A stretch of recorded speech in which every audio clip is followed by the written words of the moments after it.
Alright guys, welcome back.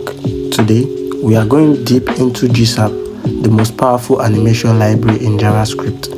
If you want smooth, professional, high performance animation, this is what developers use in real world projects. gsap stands for GreenSock Animation Platform. It allows us to animate positions, sizes, rotations, opacity, colors, SVG, scroll-based animation, and it's extremely smooth and performant. So step one, we are just going to give some styling to the body, right? So we grab the body on this part here. So let's type it. So body, and we give it a margin of 0, give it a height of at least 200 VH, give it a background color of, say, somehow dark, right? So that's okay. We are going to give a class of box, right? We are going to define it in our HTML, but for now this is it. We'll give it a width of 100 pixels, give it a height of 100 pixels as well. We'll give it a background color, right? We'll give it a background color, we'll give it a margin as well. So this is it. We need to come down to the HTML part and define this class that we've just given up, right? So this is it here. So we need our gsap, right? This is the CDN, this is the link, this is where you can get the CDN. You copy it from here and you paste it just below this part. So after pasted it, I did Ctrl S to format it correctly. We open our JS file to write our code here. So we're just going to write the gsap.to. So Ctrl Z back to this gsap.to, and we write the box because it's the box we're trying to target now. So we write .box and we write whatsoever we want to write inside here. So first thing first, x.300, right? We have duration 2. Okay, fine, let's explain this real quick. So you can see the gsap.to part there, it animates what to a new state. So the x300 what it moves 300 pixels on the x-axis, which means on the horizontal level. The duration 2 means what 2 seconds. Rotation 360 means what full rotation. Scale 1.5 means what increase the size. We have what background color as well. So background color we're just changing the color. All right, so that's just it. And we have the ease. This ease just helps us control the animation feel. Okay, so that's just what is happening here, nothing more, nothing less. So we are going to look at it on the browser. So let's put the comma here first. So we check our browser to see how this gsap animated this. Okay, so now this is how it's working. So you can see, let's refresh it again. So you can see I have refreshed it and it's this beautiful. Let's go back to our code to look at a more advanced feature one, but this time around we're going to be looking at the timeline method. Okay, so this time we just commented this and we're going to be writing the next command. So this is it. We store everything in a variable called TL. So Ctrl Z gsap.timeline. all right, timeline, and yeah.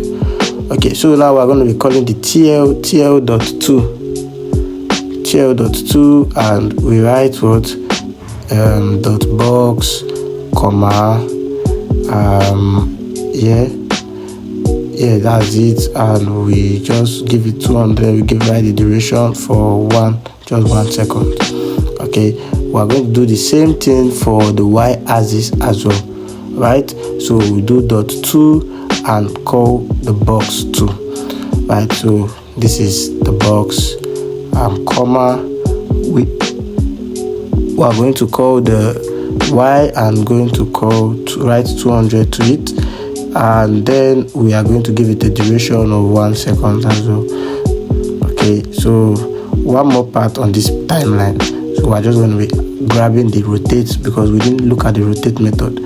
So we grab the rotate. So we target the box too. After targeting the box, you put comma, your curly brace, and call the rotate and give it 360. and the duration should be 1 second. Okay, so this timeline allows chain animations in sequence. So let's just check it first on the browser so you see what it looks like. So this is it. So you can see the chain animation in sequence. All right, so refresh again so you can see how it's still working. Okay, let's go back to our browser and do a more advanced feature, but this time around we're going to be looking at the staggered feature. Okay, so we comment this part and look at the staggered method. So this staggered method, we are just going to write the gsap.to. Okay, Ctrl Z dot to, and yeah, we grab the box and comma, curly brace, then we write the y-axis 100, then duration just 1 second, then yeah, just 1 second is going to be okay. And then maybe the stagger 0.3. so this stagger animates multiple elements one after the other. That's just how these staggers work. Let's check the browser so you see nothing much. So you can see let's refresh it again so you can see nothing much. All right, so we're going to be going to the next advanced feature, which is called the ScrollTrigger. So this part, you also grab its own CDN as well. So you go to GSAP original or official website and you click on it. So look at how it works. So you come to scroll, you click on quick start, you copy this and you come to your code, you just paste it here, right? So you write this and you paste it inside of it. All right, so this is it. And then we are going to cut this and we just copy here. We copy this and paste it here, right? We paste it in this part.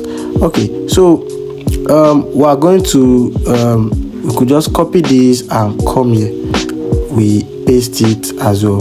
So you just see how it works. So let's come to the browser, check. So you can see that it's working well. So let's just add some other parts. Let's just add some part to this again. So add comma, right?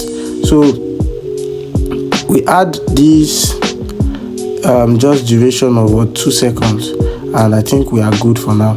So you can see we added duration on this. So now animation runs when scrolling. Okay, the animation just runs when scrolling. All right, so yeah, this is how it works. So we cut this and we are going to do another part. We're just going to be looking at the opacity. We're focusing more on the opacity. 0 for now. We have y to be -10, which means it should go up, right?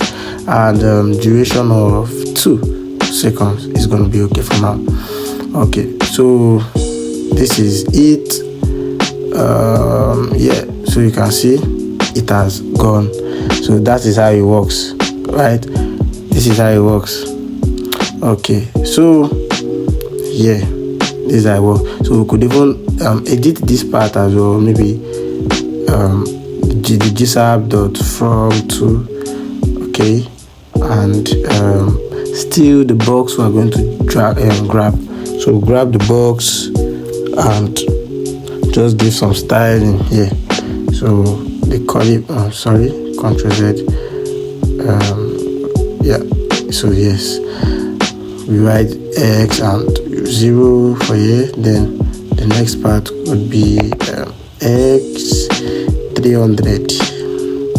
Yes, so duration of 2 seconds, right? So duration of 2 seconds is okay. So yeah, there's still an error. It's okay. Yeah, I think I found the error. So that's it, right? One more thing. Yeah, so is it. So you can see, when can you use GSAP? You use GSAP when building portfolios, landing page, scroll-based animations, complex UI animations, or high-performance motion. Mistakes that most beginners make is sometimes they forget to load CDN, not registering ScrollTrigger, animating elements not in the DOM, or overusing animations everywhere. So in summary, today we just learned about what advanced gsap.to property, timeline sequencing, stagger animation, ScrollTrigger, from and FromTo. So gsap is an industry level animation power. If this video was helpful, hit the like button, subscribe, comment, and I'll see you on the next one. Thank you.